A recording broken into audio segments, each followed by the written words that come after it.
श्रेष्ठता का अंत।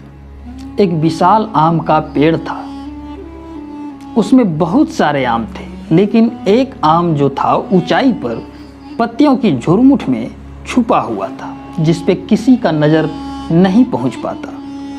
वह सभी आमों में श्रेष्ठ कहलाने लगा था। सभी आम उसके इस स्थिति को देखकर अपने आप पर अफसोस करता था कि हमें लोग कभी ना कभी तोड़ के खा जाएंगे, लेकिन यह बहुत अच्छे स्थान पे है, यह छुपा रहेगा, ना तो ये इस पर कोई पत्थर मारेगा और यह हमेशा बचा रहेगा। और उस आम को इस बात का घमंड भी हो गया था।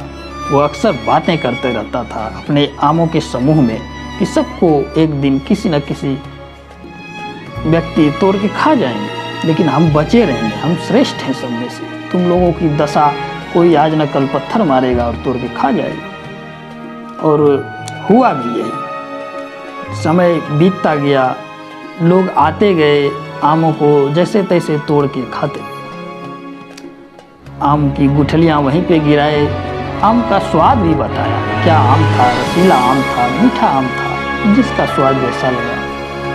लोगों ने व्याख्यान किया, लेकिन वह आम अब जो था वह इस चिंता में पड़ गया। अब उस पेड़ में गिने चुने आम ही बचे हुए थे, 6, 7, 8 की संख्या में बचे थे। लेकिन उसको अब यह डर सताने लगा कि सभी आम को अगर लोग खा ही जाएंगे तो हम श्रेष्ठ किस में कहलाएंगे, हम तो अकेला पड़ जाएंगे। और अब तक जो गुठलियाँ लोगों ने नीचे गिराई थी, उसमें से छोटे छोटे पौधे लहलहाने लगे थे। उसकी हरी हरी पत्तियाँ, सभी आपस में बात कर रहे थे, क्योंकि सभी एक ही समय का था। अब ना तो उसको कोई पहचान रहा था, ना उससे कोई बात कर रहा था, क्योंकि वह एक पीढ़ी पहले का बन चुका था। अब वह सोचता था कि काश किसी का नज़र हम पर भी पड़े और हमें भी तोड़ के खा जाए, ताकि मेरा स्वाद भी लोग चखे, मेरा जीवन भी सफल हो जाए। लेकिन ये जो ऊंचाई पर छुपा हुआ था, वो ये किस्मत की बात थी उसके लिए, और वही बात अब उसकी बदकिस्मती बन गई थी कि वहाँ तक किसी का नज़र ही नहीं पहुँच रहा था। अब उस आम की स्थिति ऐसी हो गई थी कि उसमें कंडुआ लगने लगा था, फफूंदी लगने लगा था। अब वह गिरने की स्थिति में भी नहीं था, वह अपना शक्ति भी खो चुका था। उसकी गुठलियाँ भी सूखने लगी थी, ना वो पुनर्जन्म ले सकता है, ना वो उसका स्वाद किसी ने चखा। ऐसी श्रेष्ठता का अंत आखिर क्या हुआ? न पुनर्जन्म ले सका, वो तो सड़ गया।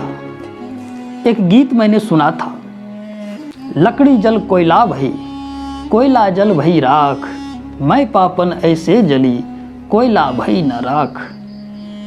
श्रेष्ठता का अंत यहीं पर हम देखते हैं कि हमें यह सीख मिलता है कि हमें समाज में आपस में मिलजुल कर सुख दुख का साथी बनकर ही रहना चाहिए। श्रेष्ठता का सोच अगर मन में आ रहा है तो उसका अंत एक न एक दिन इस तरह ही होता है, वह अकेला पड़ जाता है। जीवन का जो प्रक्रिया है उसे चलने दो, उसे रोको मत। आम का जीवन था, उसे खाता है, स्वाद बताता है, वह पुनर्जन्म लेता है, लेकिन उसका घमंड ही उसे इस दशा पर पहुंचने पर मजबूर किया। दोस्तों, आज की कहानी यहीं पे मैं समाप्त करता हूं। अगर आप लोगों को पसंद आया तो मुझे लाइक करें, सब्सक्राइब करें, कमेंट करें, शेयर करें, कुछ करें पर करें ज़रूर।